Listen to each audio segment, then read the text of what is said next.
All right, so I would like to begin today by introducing the lead of the Drone and Tomorrow Airspace project at the World Economic Forum, Mr. Harrison Wolf. Karibuni sana.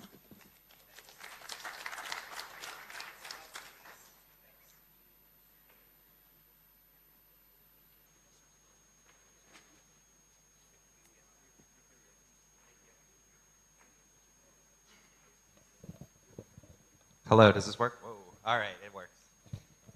Thank you, everybody. First of all, thank you to our gracious hosts, to the World Bank, to Mwanza.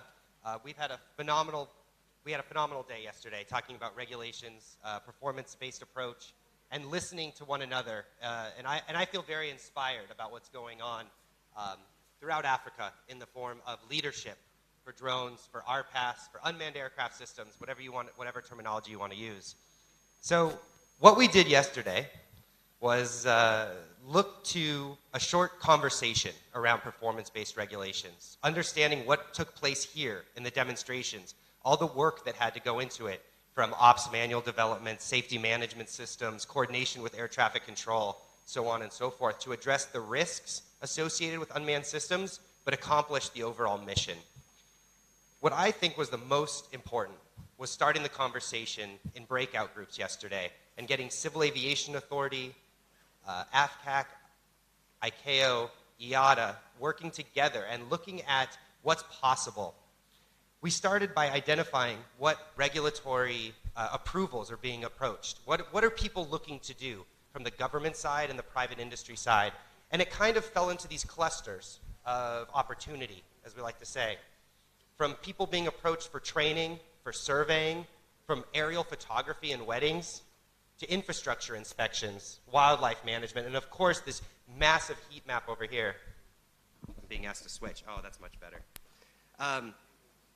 In drone delivery, if you were to look at this to just see what the interests are, we can of course see photography is huge, aerial surveying and mapping, but also wildlife survey, disaster management, and agricultural. And from the opportunity, we looked at challenges. And these are all developed by those participating. So thank you all for your openness and candid approach to this. These are the challenges clustered for what civil aviation authorities and leaders in this community need and the barriers to overcome. Security is, of course, very important. The technological reliability, understanding what's possible, what's reality and what's not reality yet. Of course, safety and crew competency. But I was inspired by the government authorities in the room saying, you know what, we need to learn. We need to continue to engage each other to understand what's possible.